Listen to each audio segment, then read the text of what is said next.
গোসলও নাই, কাফনও নাই। তাদের গোসল কাফন জানাজা লাগবে না, একটা কাপড় দিয়া তাদেরকে দাফন করে দিলে হবে। আর যাদের যে সন্তান জীবিত বের হয়েছে অথবা নাভির থেকে বেশিরভাগ জীবিত অবস্থায় বের হয়েছে, তার নামও রাখতে হবে, তার গোসল হবে, কাফন হবে, তার জানাজা হবে, নাম রাখতে হবে। যে হয়ে মরে গেছে, নাম রাখবো কি, একটা নাম রেখে দিতে হবে, ওই নাম হিসাবে তাকে দাফন করতে হবে। এইভাবে বিষয়গুলো আমাদের মৃত্যুর ক্ষেত্রে মাথায় রেখে আমরা জানিও না কি করতে হবে। আরও অসংখ্য কথা আছে, ওগুলো আমি এখন যাব না। ও ভাইয়েরা আমার, হাট বাজারে বসে আছেন, বাড়িতে আসতে পারবেন এই নিশ্চয়তা আছে কিনা? এ আমার কাকা সাক্ষী, মন্তলিল মাস্টার ফেয়ার আহমদ সাহেব। আমাদের এখানে একটা বেকারি ছিল, কাকা বেকারিতে বসে আছে, বসে বসে চা খায়। মাস্টার ফেয়ার আহমদ সাহেব সাইকেল চালায় আসছে মন্তলি, তুমি শান্তির বাজার। মন্তলি স্কুলের শিক্ষক ছিল, মন্তলি মাদ্রাসার শিক্ষক ছিল, সাইকেল চালাই আসছে। একটা লোক অসুস্থ হলে কেউ সাইকেল চালায়নি, সুস্থ লোক সাইকেল চালাই আসছে। কাকার লগে তো সম্পর্ক হলো তালতো বোন, যেহেতু আমার ফুফু বিয়ে দিছি মন্তলি। তালতো বাইরে দেখি যাইয়া সাথে বসছে, আমার চাচা ওয়াটা দিলে, ওই সার একটা দাও। বেকারিয়া ছিল জঙ্গলপুরের এক লোকের, চা দাও, তালতোরে চা দাও, মেসিয়ারে চা বানা। রিজিকে এই চাটা নাই, অর্ডার হয়ে গেছে, চা আসবে, পান করবে তালতোর সাথে একসাথে, কিন্তু রিজিকে মাথাটা আমার কাকার কাঁধে ফেলাইলো, কাকাকে আমি ধরলাম, দুইটা লাড়া দিল, শেষ। আসছে সাইকেল চালাই, মসজিদের খাট নিয়ে কাঁধে করে বাড়িতে নিচে বসে হাট বাজারে বসে আছি, খবর নাই আমাদের। قل إن الموت الذي تفرون منه فإنه ملاقيكم ثم تردون إلى عالم الغيب والشهادة فينبئكم بما كنتم تعملون। যে মৃত্যু থেকে তোমরা পলাইবা, কোনো ফলানোর জায়গা নাই। যখন তোমার সময় হয়ে যাবে, 1 মিনিট সময়ও তোমার জন্য আর ব্যতিক্রম করার সুযোগ নেই, তৎক্ষণিক মৃত্যু হবে তোমার। এবং ইন্তেকালের পরে তোমার খবর দেওয়া হবে তুমি কি করেছো। ফায়ুনাব্বিউকুম বিমা কুনতুম তা'মালুন। কি আলেম ওলামারা এসেছে, তাদের মুখে কোরআন হাদিসের কথা শুনেছো, নাকি বাজারে বসে বসে আড্ডা দিয়েছো? সব আমল নামায় লেখা হবে, কোনটা বাদ যাবে না। মা লিহাযাল কিতাব, যে লেখা হচ্ছে এটা কি ধরনের কিতাব? লা ইউগাদিরু সগীরাতান ওয়ালা কাবীরাতান ইল্লা আহসাহা। ছোট্ট একটা কাজ যেটা করছি, বড় কাজ যা করছি, একটাও তো বাদ নাই। আপনি আজকে বলতে পারবেন নিঃশ্বাস কয়বার ফেলাইছেন? আপনার হিসাব নাই, কিন্তু ফেরেশতারা এটাও লিখে রেখেছে কয়বার নিঃশ্বাস ফেলাইছেন। আল্লাহ যদি বলে তোমার নাকটা যদি বন্ধ করে রাখি 3 মিনিট 30 সেকেন্ড, তুমি কোত, তোমার জন্য ইন্না লিল্লাহি ওয়া ইন্না ইলাইহি রাজিউন পড়া লাগবে। এত গুরুত্বপূর্ণ নিঃশ্বাস আমি আল্লাহ দিছি, তুমি ফালাইতে আসো। মেশিন ফিট করছি, এটার সাহায্যে অটোমেটিক ফালাও। তুমি কয়বার নিছো এই হিসাবটাও রাখো নাই।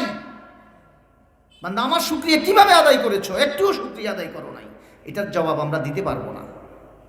এই জন্য আমরা চেষ্টা করব প্রতি মুহূর্তে যেন আইনামা তাকুনু ইউদরিকুমুল মাউত ওয়ালাউ কুনতুম ফি বুরুজিম মুশাইয়্যিদা। যদি লোহার ঘর একটা বানাই, চিন্তা করি যে লোহার ঘর বানাই, দরজা জানালা বন্ধ করি, এটার ভিতরে দেখো আজরাইল কোরআন দিয়ে আইব। আল্লাহু আকবার। আজরাইল এমন জিনিস, কোনো কিছুই প্রতিবন্ধকতা নাই।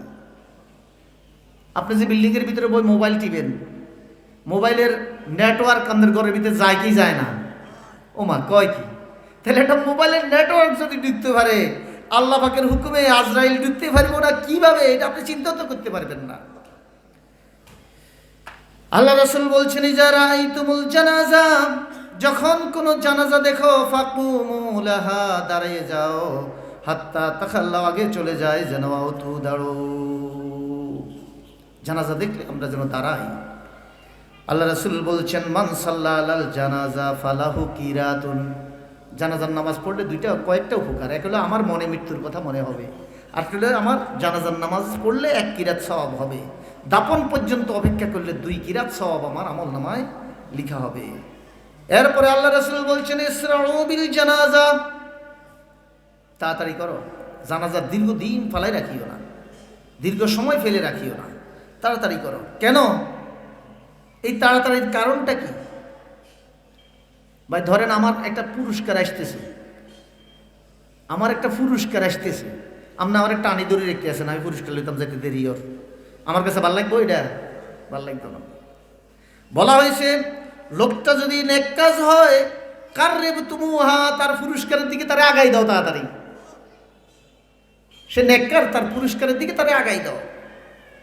কাররেব তুমুহা ইলাল খাইর ওয়াইন কানাত গায়রু যালিকা, যদি বদকার হয়, কানা শাররান তাউদুনাহু আন রাকাবিকুম, এই তার বদামলের, এই লোকটার বদামলকে নিয়ে দুনিয়ার জমিনে তাকে বেশিক্ষণ রাখার দরকার নাই, তার কাজের শাস্তির জন্য তারা আগাই দাও।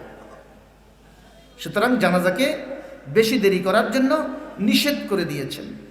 আন বুরদা ইবনে আবি মূসা, হযরত বুরদা ইবনে আবি মূসা রাদিয়াল্লাহু তাআলা আনহু থেকে বর্ণিত, ওয়াদা আবু মূসা ওয়াদান ফাগাশশা আলাইহি ওয়া রাসাহু ফি হুজরি ইমরাতিন মিন আহলিহি ফাসাহাত ইমরাতুন, কান্নাকাটি করা যাবে না, জোরে কান্নাকাটি করা যাবে না। আল্লাহ রাসূল উসমান ইবনে মাদুন যখন ইন্তেকাল করেছিলেন, চোখের পানি ঝরেছে আল্লাহ রাসূলের।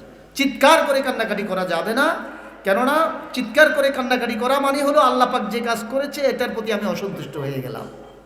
আল্লাহ পাক হায়াত শেষ করে দিয়েছেন, সে মারা গেছে, আমি মনে করি আল্লাহ আমাদের জুলুম করে দিয়েছে। এরপরে প্রিয় ভাইয়েরা আমার, যখন মানুষ মারা যাবে, আমরা যখন দাফন করে দেব, কবর কিন্তু প্রতিদিন আপনি আমাকে ডাকছে, প্রতিদিন ডাকতেছে কবর। হাদিস শরীফে আছে প্রত্যেক দিন ডাকছে। কি কইয়া ডাকতেছে? হাদিস শরীফে আছে ফায়াকুল আনা বাইতুল গুরবা, আমি নিঃস্বর ঘর। আর যখন তুমি সেখানে যাইবা, তোমার আর কোনো সঙ্গী নাই, দুনিয়ার বিপদ আপদ মুসিবতে একজন দৌড়াই আসে, সেখানে তোমার কেউ নাই, আমি এমন একটা ঘর যে এখানে তোমার কেউ থাকবে না। আনা বাইতুল ওয়াহাদা, আমি একক রাখার ঘর। আনা বাইতুত তুরাব, দুনিয়াতে কত খাটে শুয়েছ, জাজিম লাগিয়েছ, লেপ গায়ে দিয়েছ, আমি এমন একটি ঘর, আমার মধ্যে শুধু আছে মাটির বিছানা, শুধু মাটিতে শুইবা। আনা বাইতিদ দুদ, আমি পোকামাকড়ের ঘর। ইজা দুফানাল আব্দুল মুমিন, যখন নেককার বান্দাকে দাফন করা হবে, মুমিন বান্দাকে দাফন করা হবে, কালা লাহুল কবরু মারহাবান ওয়া আহলান, বাজারে বইবে আড্ডা দিবেন। আমল আখলাক যদি খারাপ হয় তাহলে কবরের ব্যবহার একরকম, আর আমল আখলাক ভালো হইলে কবরের ব্যবহার আর একরকম। নেককারের দাফন দিলে কবরে মারহাবান ওয়া আহলান, কবর স্বাগতম জানায় তাকে, তোমার স্বাগতম আমার কাছে, তুমি যে আমার কাছে আসবা এই কথা মনে রাখে দুনিয়াতে আমল করছো, সময়টারে কাজে লাগাইছো। ইন কুনতা লা হাব্বা মান ইয়ামশি আলা যহরি ইলাইয়া ফাইজা উল্লিতুকাল ইয়াওমা, আজকে তোমার অভিভাবক, তুমি দুনিয়ার জীবনে মাটির উপর চলেছ, মনে করেছো যে কবরে আমাকে আসতে হবে। এরপরে দেখো আজকে আমি তোমার জন্য কি আচরণ করি, কি ব্যবহার করে ফায়াত্তাসিউ লাহু মাদ্দা বাসারি, কবর প্রশস্ত হয়ে যাবে, জায়গাটা বড় হয়ে যাবে। কত বড়? চোখে যেহেতু দেখা যায় এত সরাই দিব কবর, তার এটা বাগান বাড়ির মতো হয়ে যাবে। আল্লাহু আকবার। ওয়ায়াফতাহু লা বাবুন ইলাল জান্নাহ, তার জন্য জান্নাতের দিকে দরজা খুলে দেওয়া হবে, যে তুমি এখন কবরে আসো, জান্নাতে যাইবা, তোমার দরজা খুলে দেওয়া হয়েছে জান্নাতের দিকে, দেখো জান্নাত দেখা যায়। ওয়াইজা দুফানাল আব্দুল ফাজির, আর যখন বদকার বান্দাকে দাফন করা হবে, কালাল কবর লা মারহাবান, আজকে আমার পক্ষ থেকে কোনো স্বাগতম জানানো হবে না। ওয়ামা ইন কুনতা লা বাগজাই মাইয়ামশি আলা যাহরি ইলাইয়া, আমি তো প্রত্যেক সময় ভয় দেখাইছি আমার উপর যখন চলছো, তোমাকে ডেকেছি। ফায়াত্তাসিরু সানঈ বিকা, আমার আমল আমি কি করি আজকে দেখবা। ফায়ালতাইমু আলাইহি হাত্তা তাখতালিফু ইদলাগাহু, কবর এমন চিপা দিবে যে রাসূল এভাবে আঙ্গুল একটার ভিতরে একটা ঢুকাই ফেলছেন, যে তার ষাঁড় মাংস এক হয়ে যাবে, এভাবে কবর একটা চিপা দিবে তাকে। নেককারের কবর বড় হয়ে গেল আর বদকারের কবর সংকীর্ণ হয়ে গেল, এভাবে চিপাই দেওয়া হবে। ফাদাখালা বাদা ফি জাওফি বাদিন কালা ওয়া ইউকাইয়িদু লাহু 70 তিন্নিনান, 70টা সাপ তার কবরে নিয়োজিত করা হবে। মুনকির নকির আসবে, প্রশ্ন করবে, এগুলো সব আপনারা জানেন। কিরকম ফেরেশতা? আপনার আমার মতো। একজন ফেরেশতার কানের থেকে কাঁধ আছে, কাঁধের দূরত্ব হইল 48 মাইল।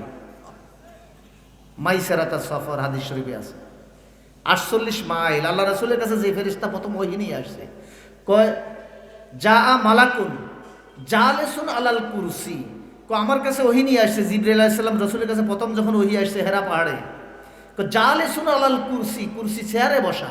চেয়ারটা কত বড়? মা বাইনাস সামাওয়াতি ওয়াল আরদ, আকাশ আর জমিন যত বড়, এত বড় চেয়ারের মধ্যে বসা। ওইরকম ফেরেশতা রূহ নিবে, ওইরকম ফেরেশতা কবরে আসবে দুইজন, অন্ধ বদির, ফিরবে, শুনবে না কেউ।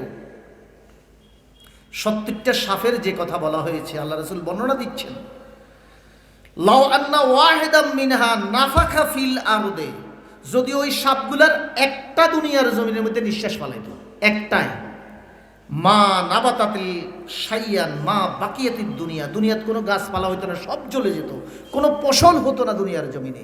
দুনিয়ার অবস্থা এরকম হয়ে যেত। হয়তো আপনি আমি প্রশ্ন করতে পারি, তাহলে এই সাপ, এই কবরের আযাব, এই আগুন আমরা দেখি না কেন? এটা একটা প্রশ্ন আসতে পারে। আরেকটা প্রশ্ন আসতে পারে, আপনি হয়তো ভাবতে পারেন আল্লাহ পাক যে কিভাবে করে এটা আমরা টেরও পাবো না, কারণ সেখানকার জগতের সাথে দুনিয়ার জগতের কোনো তুলনা নাই। ধরেন একটা লোকের বাঘে খাই ফেলছে, সুন্দরবনে গেছে বাঘে খাই ফেলছে, অজগর সাপে গিলি ফেলছে, এখন তার কবর আযাব কই? বাঘের পেটের ভিতরে যদি আযাব শুরু হয়ে যায়, বাঘের অবস্থা কি? উপায় আছে? আল্লাহ রাসূল বলছেন এই কবরের আযাব মানুষ আর জিন ইল্লা সাকালাইন, হাদিস শরীফে শব্দটা এসেছে, মানুষ আর জিন ছাড়া এটার চিৎকারটা অন্য প্রাণীরা শুনে। এই জন্য অনেক সময় নতুন কবরের ফাটে যদি গরু ছাগল বাঁধে দড়ি ছিঁড়িয়ে লায়, এরকম বহু প্রমাণ আছে। যদি খারাপ লোক হয় অনেক সময় এরকম ঘটনা হয়ে যায়। তো যারা বাঘে খাইয়ে নিল তার শাস্তি কোথায়? কবরের মধ্যে হাত দিলে তো আগুনের তাপ বোঝা যায় না। এরকম বিষাক্ত সাপ, কবরের মাটি বিষাক্ত হইয়া গাছ হয় কেমনে কবরের উপরে? সন্দেহ লাগে না? প্রশ্ন জাগে না? এই প্রশ্নের উত্তরটা দিয়েই আমার কথা শেষ করবো, যেহেতু সময় শেষ, আমাদের অন্য মেহমানও এসে গেছে। ধরে নেন আপনি আর আপনার স্ত্রী এক খাটে ঘুমান। আজকে আপনি আগে দিয়ে শুয়ে গেছেন, আপনার স্ত্রী বসে বসি ছেলেটার খাতাটা হয়ে গেছে, সিঁড়ি টিড়ি গেছে, এটা সিলাইতে আছে, অথবা নাতি টাতি আছে বা মেয়ের ঘরে নাতি নাতনি হইবার আছে, খাতা সিলায় না মেয়েরা সুন্দর সুন্দর বসে বসে খাতা সিলাইতে আছে, আপনার ঘুম আসি গেছে, আপনার স্ত্রী পাশে বসা। এখন আপনি স্বপ্নে দেখতেছেন যে আপনারা ডাকাইতেরা দৌড়াইতে আছে, আপনার ডাকাইতের ভয়ে দৌড়াইতে আছেন, দৌড় দিতেছেন, মাঠ ঘাট ফাড়াইতে আছেন, ডাকাইতেরা কদ্দুর ফরে এক কূপ মারে, আপনার ফিটিতে রক্ত ছুটে ব্যথায় চিৎকার করে ওঠেন। এভাবে এক পর্যায়ে কোবাইতে আপনি অস্থির হয়ে জোরে চিৎকার করে হঠাৎ ঘুম থেকে উঠে গেলেন। আমাদের স্ত্রীরা বললেন, এতক্ষণ ধরে আমার ডাকাইতেরা দৌড়াইলো কোবাইলো, তুমি কই আসিলা? কোবানে পাগল হয়ে গেছেন। ডাকাইতেরা যে তারা দৌড়াইছে, হাতে দৌড় দিছে, কথা অত ঠিক। হেতারা যে কোবাইছে, কোপ খাইছে, এটাও ঠিক। কোবের যন্ত্রণা পাইছে, যন্ত্রণায় জাগি গেছে, এটাও ঠিক। যদিও এই ঘুমতে আর না যাইত তাইলে তো তার শাস্তি চলতেই থাকতো, কথা ঠিক কিনা বলেন? কিন্তু সাথে বসা তার স্ত্রী, হেতে মাঠে ঘাটে এত জায়গা লাগিয়ে আর স্ত্রী টের পাইছে, হের স্ত্রী দেখছে হে শুয়ে রয়েছে। ঠিক কবরের মধ্যে কি হচ্ছে? এখানের ঘুম তো সজাগ হয়েছে, ওখানের ঘুম আর জীবিত হওয়ার সুযোগ নাই। দেহ আল্লাহ বলছে মাটির সাথে পচিয়ে গলিয়ে মিশিয়ে দিবে। দেহ কোথায়? দেহ খাটে না মাঠে? ওই অনুভূতির দরকার নাই, শাস্তি ভোগ করার ক্ষমতা আল্লাহ রাব্বুল আলামিন রাখেন। আল্লাহ আমাদেরকে এই কবর আযাব থেকে বাঁচার তৌফিক দান করুন। কবর দেশে যাব এই কথাটা সর্বক্ষণ মনে রেখে সেই হিসেবে আমল করার তৌফিক দান করুন। ওমা তৌফিক ইল্লা বিল্লাহ। আসসালামু আলাইকুম ওয়া রাহমাতুল্লাহ।